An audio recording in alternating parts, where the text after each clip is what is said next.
শুরুতে প্রবাসের খবর।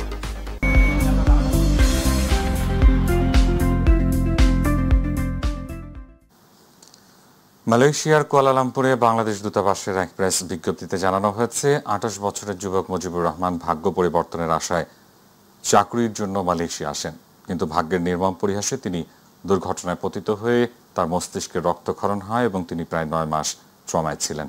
তিনি শারীরিকভাবে চলাচলে সম্পূর্ণ অক্ষম।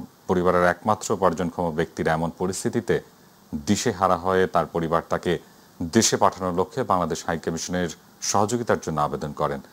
মালয়েশিয়া বাংলাদেশ হাইকমিশন বিষয়টি অত্যন্ত গুরুত্বের সাথে নিয়ে তাকে সার্বিক সহযোগিতা করার জন্য প্রয়োজনীয় উদ্যোগ নেয়।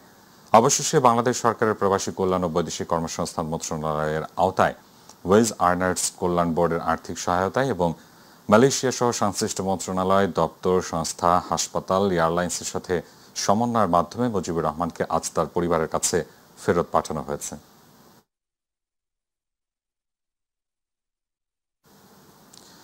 ফ্রান্সের রাজধানী প্যারিসে প্রথমবারের মতো অনুষ্ঠিত হল বাংলাদেশি গজল শিল্পীর একক গজল সন্ধ্যা। প্রতিনিধি বাদল পাল জানান, রবিবার আয়োজিত এই ঐতিহাসিক অনুষ্ঠানে গজল পরিবেশন করেন দেশের বরেণ্য গজল শিল্পী আরিফুল ইসলাম মিঠু। অনুষ্ঠানের আয়োজন করে ছড়াভিত্তিক লিটল ম্যাগাজিন, ছড়াকর্ম ও সাহিত্য পত্রিকা উচ্ছল। গ্রন্থনা উপস্থাপনায় ছিলেন উভয় পত্রিকার সম্পাদক, খ্যাতনামা ছড়াকার ও শিশু সাহিত্যিক লোকমান আপন। প্যারিসের গানপ্রেমী সুধী সমাজ ছিল সহযোগিতায়। প্রায় ২ ঘণ্টাব্যাপী এই গজল সন্ধ্যায় আরিফুল ইসলাম মিঠু তার মোহনীয় কণ্ঠে একের পর এক জনপ্রিয় গান পরিবেশন করে দর্শকদের মুগ্ধ করেন। উপস্থিত দর্শক শ্রোতারা করতালির অনুষ্ঠানের স্থল মুখরিত করে তোলেন।